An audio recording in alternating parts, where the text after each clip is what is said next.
Kaunting allowance kapalit ng pag-inom ng tableta o kaya'y kapsula. Pero di mo nga lang alam kung ano ang magiging epekto. Payag ka ba? Nagigpit sa Japan, kaya maraming entertainers naguwian.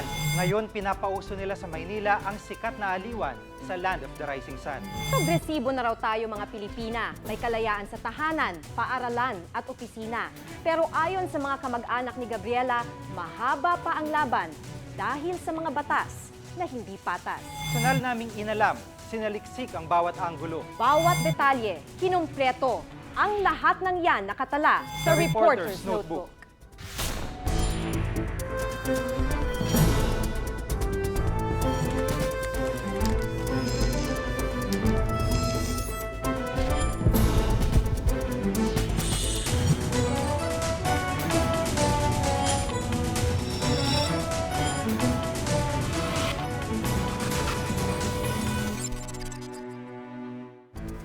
Anino silang may tuturing pero malaki ang papel sa pagsubok ng gamot laban sa AIDS at iba pang malubhang sakit. Walang pera, walang insurance, at kapag nadisgrasya, wala ring makakaalam ng kanilang kwento.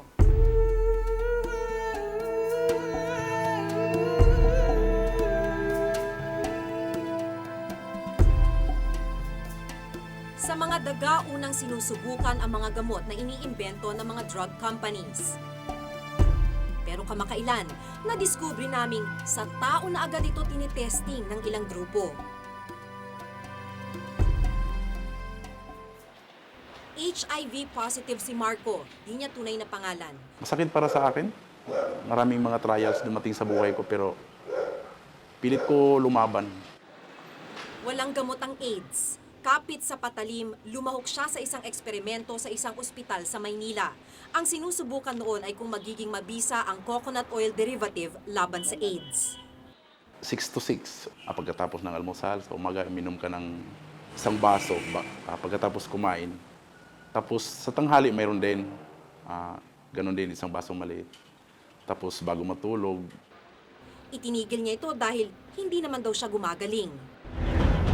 Kung si Marco sa loob ng ospital na pag-eksperimentuhan. Iba naman ang kaso ni Emily, HIV positive din. Sa eksperimentong kanyang sinalihan, pinainom daw siya ng kapsula. Hindi niya alam kung ano ang laman ng gamot. Hindi rin ipinaliwanag sa kanya ang posibleng maging epekto nito. Sa bahay lang niya ito iniinom. Habang kasali sa eksperimento, may 5,000 piso siyang sustento bawat buwan. Ilang capsules yan sa isang buwan? 120 capsules yan. 4 times a day. Anong kapalit? Ang kapalit, kumukuha siya ng results sa pamamagitan ng aking buhok. Ganito rin ang naranasan ni Maria, HIV positive din, tulad ni na Marco at Emily. 1995 pa nang mag-umpisang sumali sa testing ng Japanese capsule si Maria, kasama ang kanyang asawa. May nag-invite sa amin na sumali kami. Sabi ko naman, o sige, kasi 6,000 isang buwan. Dalawa kayo mag-asawa. Di tulad ni Emily, hindi ininom ni Maria ang gamot na ibinigay sa kanya. Hindi namin iniinom kasi iniisip namin baka ikasasama sa katawan namin. Kabado rin si Emily sa epekto ng gamot kaya aminado siya na may mga pagkakataong kinukuha niya sa ibang tao ang buhok na ibinibigay sa hapon.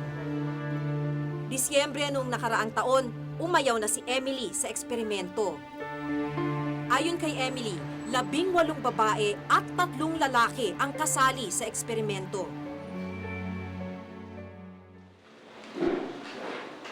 Nabalitaan na ni Joshua Formentera, isang AIDS activist, ang nangyayaring eksperimento.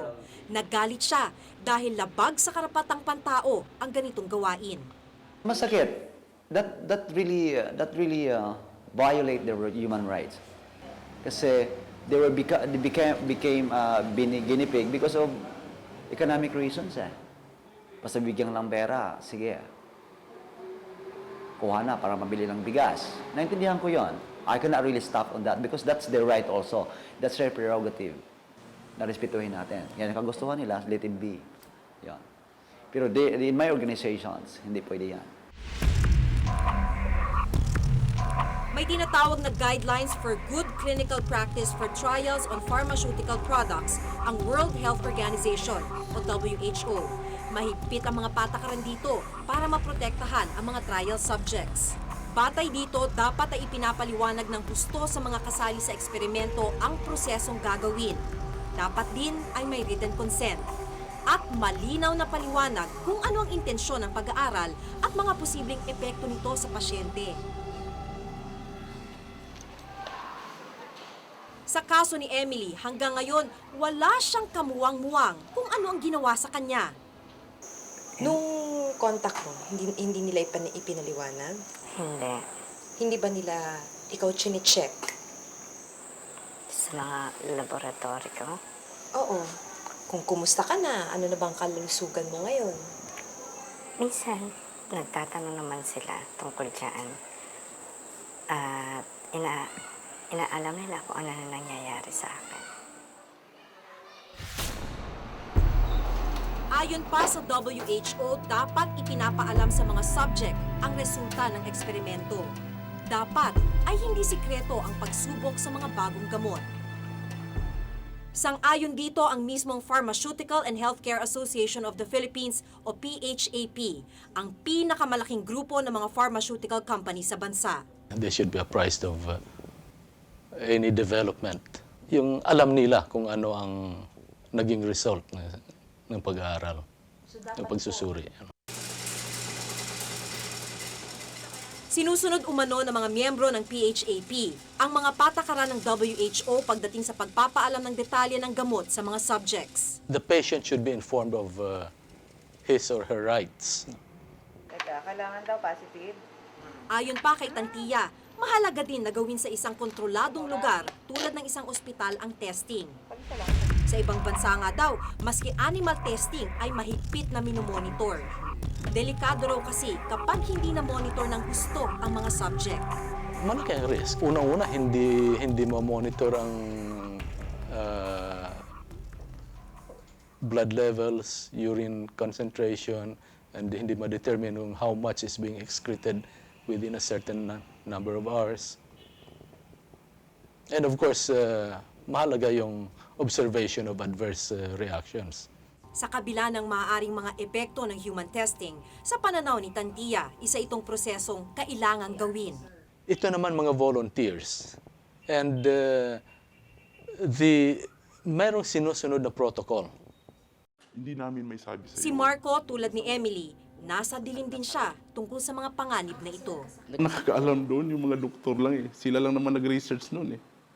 Oo. Tsaka hindi sinabi sa amin na ito yung result ng laboratory mo. Sila lang nag-usap-usap. Basta kami, inom na lang kami. Basta sabi ko, Lord, bahala ka na. Kung ito nga gamot na nga talaga para sa sige. Kung ito'y nakakagaling sa amin. At ngayon di na sila bahagi ng eksperimento, wala na rin daw tumitingin sa kanilang kalusugan. Alam nilang wala na silang habol. Ayon sa WHO, sa mga bansang merong human testing, dapat may sariling regulasyon para bantayan ito. Ngunit walang ganitong batas sa Pilipinas. Pinag-uusapan pa lang ito. I am not aware of any laws. Maybe the DOST is aware of that. Nasa assessment stage pa tayo ngayon kung is it better, parang after 20 years of an advocacy or a movement kind of program, kung kailangan ba ng regulatory function. BFAD should monitor all of this, and bago makapag-umpisa ang isang kumpanya ng clinical studies, kailangan aprobado ng BFAD ang protocol. The monitoring of the clinical studies are done primarily by the the institutional review board or Institutional Ethics Review Board. For example, UP-PGH has one. Dahil sa kawalan ng batas, walang ngipin ang mga institusyon ng pamahalaan upang ipatupad ang mga panuntunang inihatag ng WHO. We don't see any need to have it legislated. At habang walang malinaw na solusyon sa sitwasyon ng mga taong napag-eksperimentuhan, patuloy ang kawalang kasiguruhan ng buhay ng mga tulad ni Marco, Emily at Maria. Mas mura na mag-conduct ng research dito, kaya dito sila nagpupunta. Sa kabila ng lahat, puno pa rin sila ng pag-asa. Sa ngayon, okay naman ako kasi nakakalakad naman ako. Tapos, okay naman yung pagkain ko. Tapos, yun nga sabi ko, sa probinsya ako magpapalakas.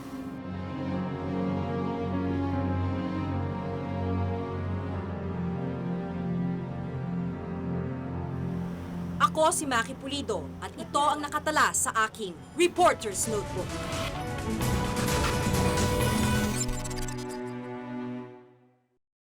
Buhay Hosto sa Maynila sa pagpapatuloy ng Reporter's Notebook.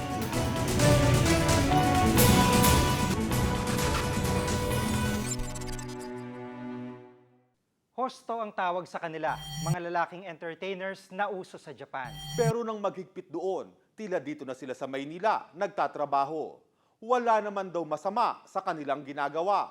Pero nadiskubre ko, ilan sa kanila may iba pang agenda.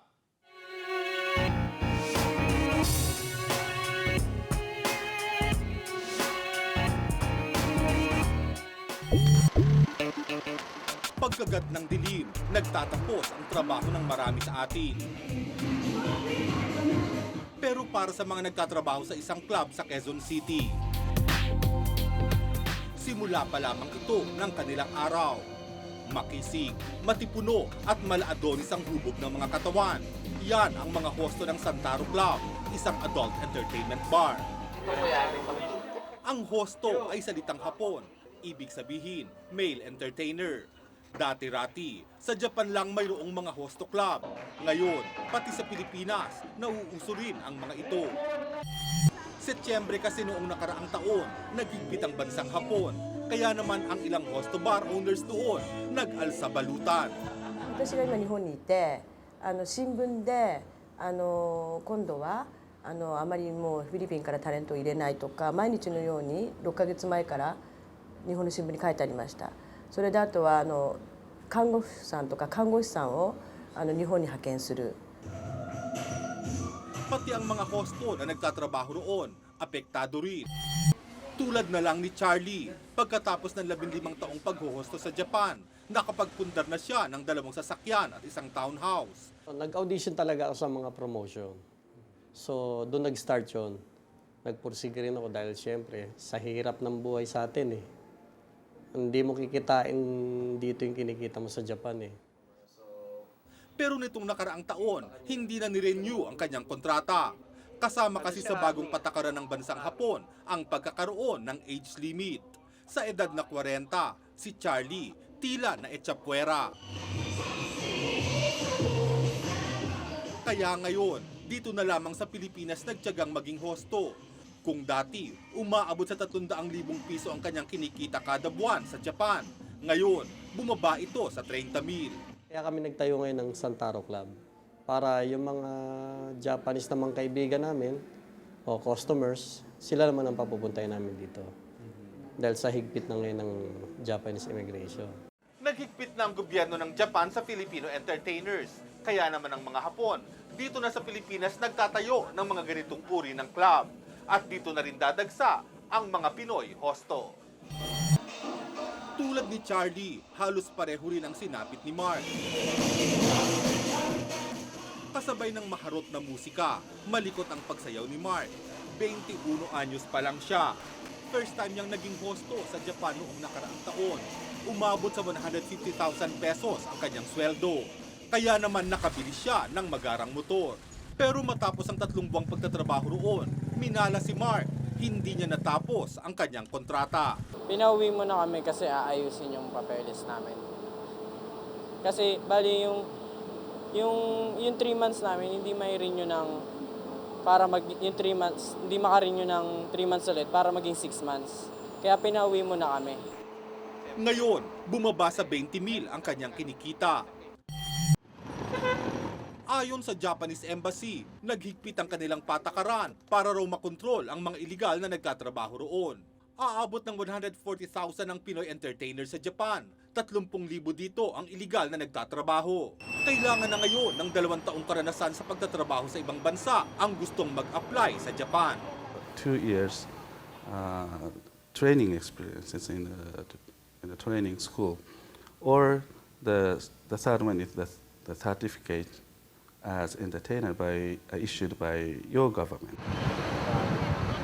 Sa pagsusulputan ng mga hosto bar sa bansa, nababahala ang migrante, isang non-government agency na nakatutok sa kalagayan ng mga Pinoy workers sa ibang bansa. Maaari raw kasing dumami ang commercial sex workers sa ganitong siste. Pagbalik nila sa Pilipinas, ang isip nila kagad nila mag-apply dito as entertainer din. Kasi wala silang ibang skills. No, hindi sila nakapag-develop ng skills while overseas. Tendency nila, the same na trabaho. Itinanggi naman ito ng Santaro Club.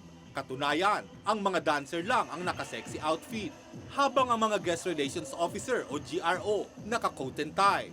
Tinuruan din daw sila ng table manners at etiquette, tulad ng pagtupi ng tissue sa baso at wastong pakikitungo sa customer.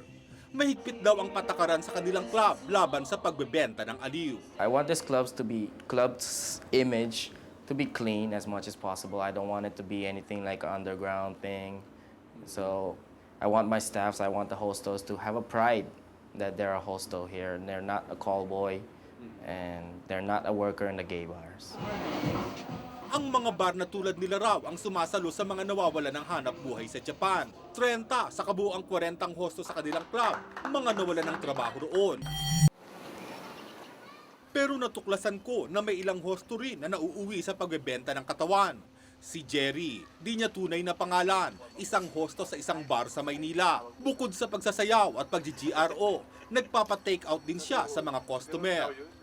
Bakit nagpapa-take home kapag papay ka magpa-take home, meron ka namang kinikitang sweldo? Wala, para lang dagdag din. Dati rin siyang hosto sa Japan. Umuwi siya ng nakaraang taon dahil nagkaproblema rin siya sa dagdag na papeles na hinihingi ng pamahalaan ng Japan. Dito ngayon medyo mahirap. Minsan may time na okay naman. Naniniwala si Jerry na malaki ang posibilidad na ang pag-hosto sa bansa ay mauwi sa prostitusyon. Halos lahat daw kasi ng kilala niyang hosto, tulad niya, sex workers din. Ayon sa migrante, dapat magkaroon na ng plano para sa mga babalik sa bansa na mga entertainer tulad ng mga hosto, para naman daw matyak na marangal ang kanilang mga trabaho pagdating sa bansa.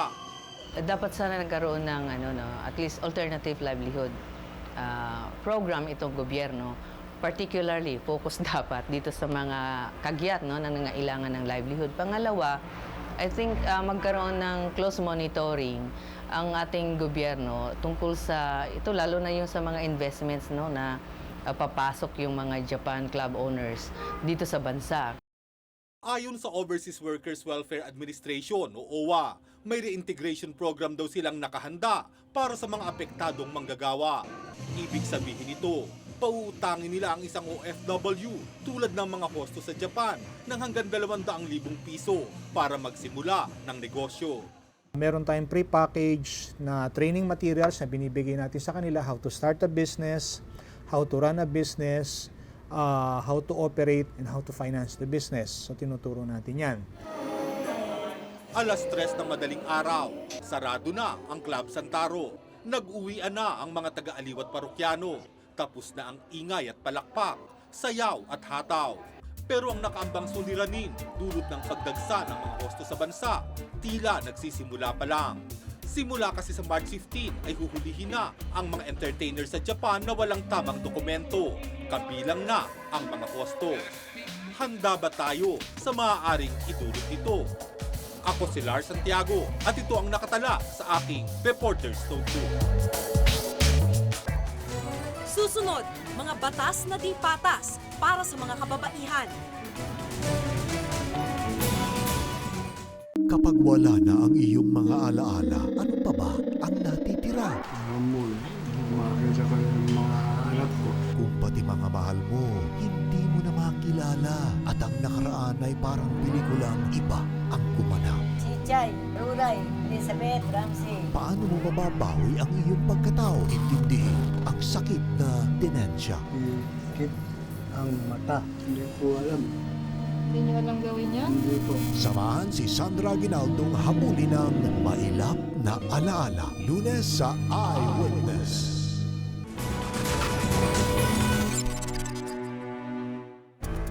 Wala na raw ang mahinhin at iyaking si Maria Clara. Pinalitan na siya ni Gabriela.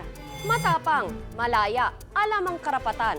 Pero pagdating sa batas, nakakiling pa rin daw ang pabor sa mga kalalakihan. Ngayong araw ng mga kababaihan, meron ba silang dapat ipagdiwang?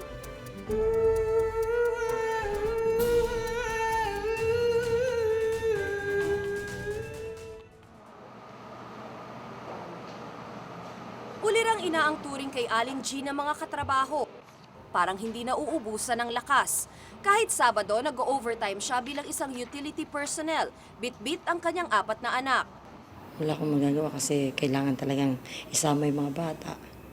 Magsimula nung maliit siya, nung baby yan, kasama ko yan. Kasi wala akong pag-iiwanan sa bahay. Dahil sa hirap ng buhay, ganito ang karaniwang kalagayan ng mga inang nagtatrabaho. Tila dobleng obligasyon kesa sa lalaki. Nagkasakit ang kanyang mister at natanggal sa trabaho. Kumikita siya para sa pamilya, pero parang di okay sa mister niya. Iniisip niya bakit siya wala ako meron. Lalaki ba siya? Dahil lalaki siya? Oh, yes. Oo. Diba? Ibig sabihin, siyempre ang lalaki kailangan nandyan. Siya dapat na mag-support sa... Pero bakit nangyayari ako? Pag-uwi, di pa rin makapagpahinga si Aling G. Siya pa rin ang gumagawa ng mga trabahong bahay. Moderno na ang panahon, pero patuloy pa rin ang pakikipaglaban para sa karapatan ng mga kababaihan sa opisina man o sa tahanan. Kanilang kamayanan. Ngayong araw na ito, ipinagdiriwang ang ika-100 taon ng Araw ng Mga Kababaihan. Sa kabila nito, marami pa rin kulang sa karapatan ng mga babae. May ilang mga batas pa rin tayong nananatiling pabor sa mga lalaki, di patas sa mga babae. Si Grace, kinasuhan ng adultery ng kanyang asawa. Kung ikaw ay meron kang kinasamang iba, no? Pag babae ka, pag babae, ano yan, tawag dito adultery. So makita ka in a, tawag dito, hindi ka aya-ayang posisyon, hindi ka aya-ayang damit together with a man, pwede nang sabihin na adulteress ka.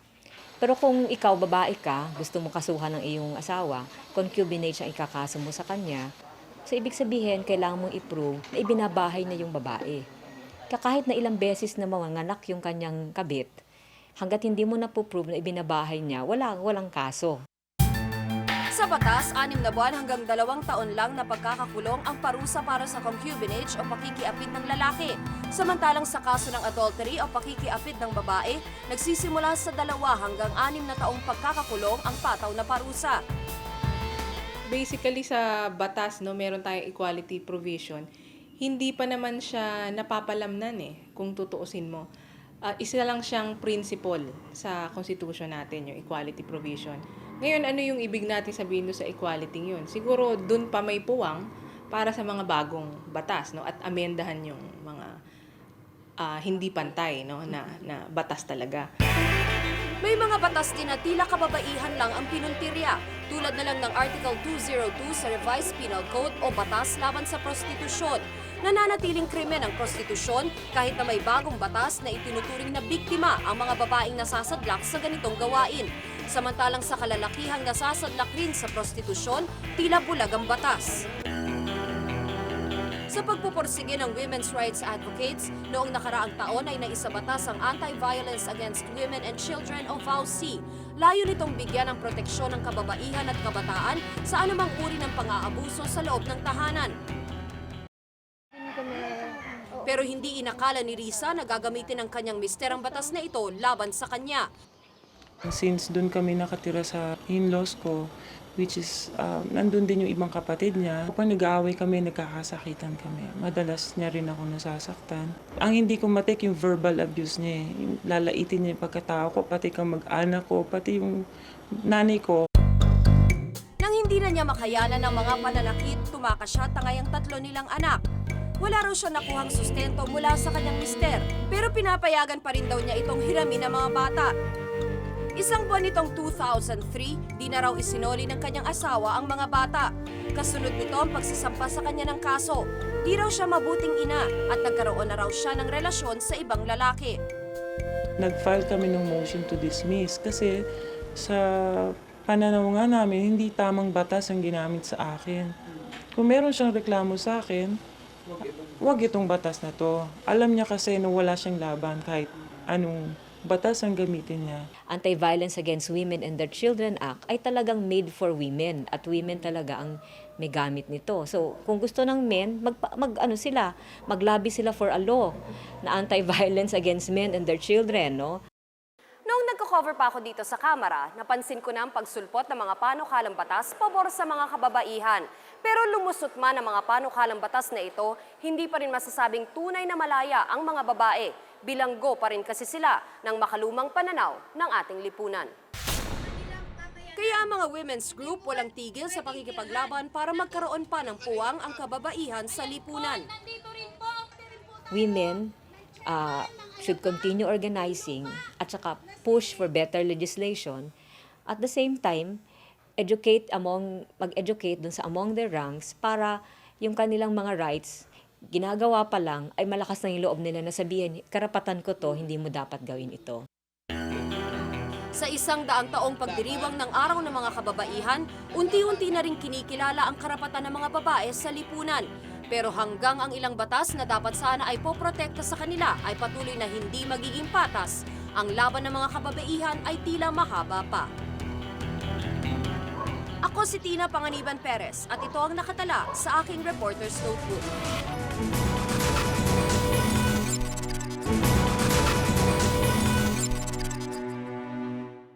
Kung may nais po kayong ipasiyasat ng mga issue o balita, maaari nyo kaming tawagan sa numerong 928-4239. Maaari rin po kayong mag-email sa reportersnotebook@gmanetwork.com. At para sa karagdagang impormasyon, maaari rin kayong mag-log-on sa www.igma.tv.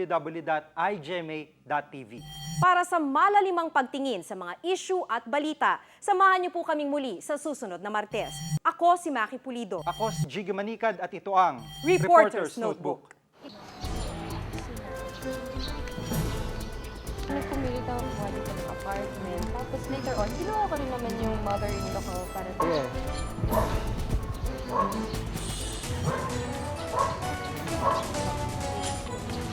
Kawawa naman yung TV. Kailangan na namin. Sige. Pagkiraan po. Pasensya na.